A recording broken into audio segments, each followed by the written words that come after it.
ఇతరులకు ఎప్పుడైతే నువ్వు ఆశీర్వాద కారణంగా ఉండగోరుతావో ఖచ్చితంగా సైతాను మేలుకుంటాడు.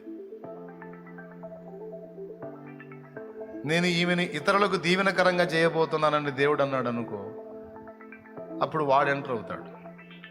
వాడు ఎంటర్ అయ్యి వాడు చేసే పనులు వాడు చేస్తా. చేసుకో, నువ్వు ఎన్ని చేసుకుంటే అంత మేలు నా బిడ్డకి.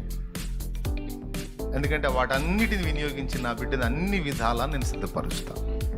వాడు నీకు అప్పులు తేవచ్చు, సమస్యలు తేవచ్చు, కుటుంబంలో తిరస్కారాలు తేవచ్చు, శరీర బలహీనతలు తేవచ్చు, మానసిక వేదనలు తేవచ్చు, అవమానాలు తేవచ్చు, నిందల పాలు చేయొచ్చు, నువ్వు చేయనివన్నీ నీ మీద పడవచ్చు. ఏ విధంగానైనా సరే వాడు నిన్ను అటాక్ చేయొచ్చు. అయితే గుర్తుపెట్టుకో, అవన్నీ కూడా దేవుడు నిన్ను నన్ను మనల్ని సిద్ధపరచుకోవడానికి వాడుకునేటువంటి సాధనములు. సమస్తము ఆయనకు ఏం చేస్తున్నాయి? కీడు చేస్తున్నాయా?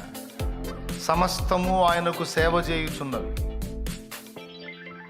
అలాగే సమస్తము నీకు నాకు కూడా సేవే చేస్తాయి, కానీ నష్టము చేయలేవు, కీడు చేయలేవు. ఏదైనా నీవు ఎదుర్కొనే ఒత్తిళ్ళు బిడ్డ గుర్తుపెట్టుకో, నువ్వు ఫేస్ చేసే ఒత్తిళ్ళు ఏవైనా సరే, లోకములో మిగిలిన వారందరికంటే కూడా నువ్వు ఎక్కువ ఒత్తిడి నువ్వు అనుభవిస్తున్నావు, ఎక్కువ ప్రెజర్ చేయబడుతున్నావు, ఎక్కువ గాయాలు నువ్వు పొందావు అంటే గుర్తుపెట్టుకో, మిగిలిన వారి కంటే ఎక్కువ ఆశీర్వాద కారణంగా నువ్వు మారబోతున్నావు. దేవుడు నిన్ను అలా సిద్ధపరచబోతున్నాడు.